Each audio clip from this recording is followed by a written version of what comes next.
নমস্কার বন্ধুরা, আমি মিন্ময় আবার একটি নতুন ভিডিও নিয়ে চলে এসেছি। আর আজকে আমি চলে গিয়েছিলাম কসপুর শিবশক্তি নাট্য সমিতি পরিচালনায় ছিল রক্তদান শিবির। সকালে স্বেচ্ছায় রক্তদান শিবির আয়োজন করেছিল, আর বিকালে ছিল যোগব্যায়াম প্রদর্শনী।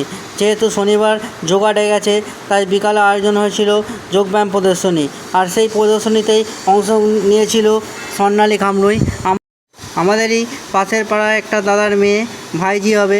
তার অসাধারণ স্কিল দেখতেই পাচ্ছেন। যদি কাউকে এই টুলের ওপর দাঁড় করিয়ে দেওয়া হয় সে এমনিই ভয়ে কাঁপবে। আর এই টুলের ওপর দাঁড়িয়ে কত সুন্দর যোগা করছে আপনারা দেখতেই পাচ্ছেন। আমার তো অসাধারণ লেগেছে। আপনাদের কেমন লেগেছে কমেন্টে জানাবেন। আর শেষ পর্যন্ত দেখার জন্য অনুরোধ রইল। চলুন পুরোটা দেখে নেই। কত সুন্দর, পুরোটা দেখলেই বুঝতে পারবেন আপনারা।